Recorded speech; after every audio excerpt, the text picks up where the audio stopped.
औरत भी बड़ी बेवकूफ़ होती है। दिल को छू लेने वाली कहानी। वो रोजाना की तरह आज फिर ईश्वर का नाम लेकर उठी थी। किचन में आई और चूल्हे पर चाय का पानी चढ़ाया। फिर बच्चों को नींद से जगाया ताकि वे स्कूल के लिए तैयार हो सके। कुछ ही पलों में वो अपने सास ससुर को चाय देकर आई। फिर बच्चों का नाश्ता तैयार किया और इस बीच उसने बच्चों को ड्रेस भी पहनाई। फिर बच्चों को नाश्ता कराया। पति के लिए दोपहर का टिफिन बनाना भी जरूरी था। इस बीच स्कूल का रिक्शा आ गया और वो बच्चों को रिक्शा तक छोड़ने चली गई।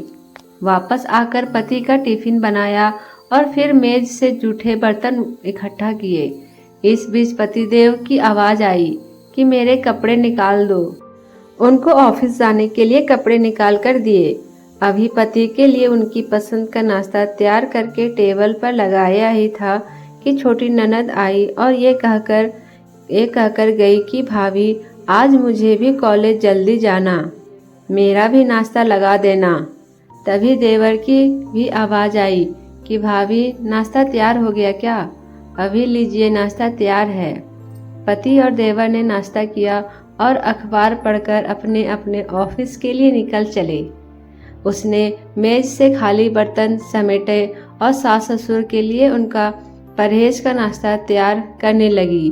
दोनों को नाश्ता कराने के बाद फिर बर्तन इकट्ठे किए और उनको भी किचन में लाकर धोने लगी। इसी बीच सफाई वाली भी आ गई। उसने बर्तन का काम सफाई वाली को सौंपकर खुद बेड की चादरें वगैरह इकट्ठा करने पहुंच गई और फिर सफाई वाली के साथ मिलकर सफाई में जुट गई। अब तक 11 बज चुके थे। अभी वो पूरी तरह काम समेट भी ना पाई थी कि कॉल बेल बजी। दरवाजा खोली तो सामने बड़ी ननद और उसके पति व बच्चे सामने खड़े थे। उसने खुशी खुशी सभी को आदर के साथ घर में बुलाया और उनसे बातें करते करते उनके आने से हुई खुशी का इजहार करती रही।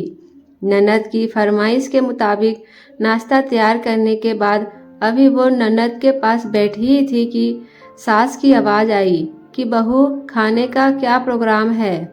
उसने घड़ी पर नजर डाली तो 12 बज रहे थे। उसकी फिक्र बढ़ गई।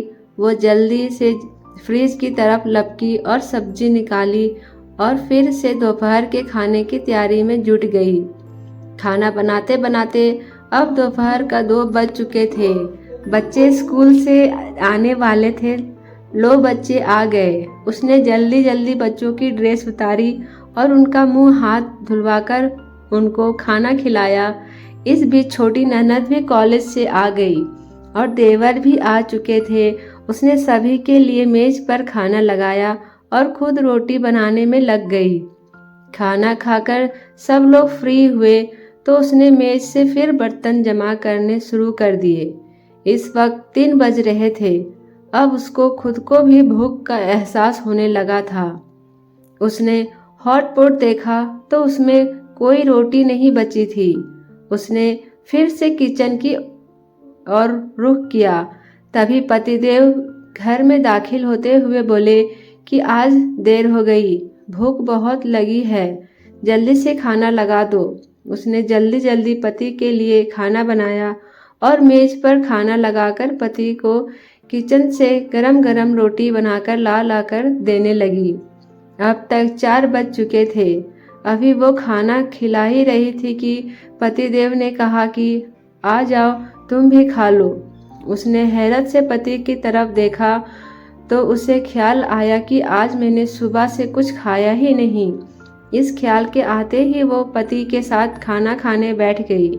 अभी पहला निवाला उसने मुंह में डाला ही था कि आंख से आंसू निकल आए। पतिदेव ने उसके आंसू देख तो फौरन पूछा कि तुम क्यों रो रही हो। वो खामोश रही और सोचने लगी कि इन्हें कैसे बताऊं कि ससुराल में कितनी मेहनत के बाद ये रोटी का निवाला नसीब होता है और लोग इसे मुफ्त की रोटी कहते हैं। पति के बार बार पूछने पर उसने सिर्फ इतना कहा कि कुछ नहीं, बस ऐसे ही आंसू आ गए। पति मुस्कुराए और बोले कि तुम औरतें भी बड़ी बेवकूफ़ होती हो, बिना वजह रोना शुरू कर देती है। क्या आपको भी लगता है कि गृहिणी मुफ्त की रोटियां तोड़ती है? ये कहानी अच्छी लगी होगी तो कृपया मेरे चैनल को सब्सक्राइब कीजिए। धन्यवाद।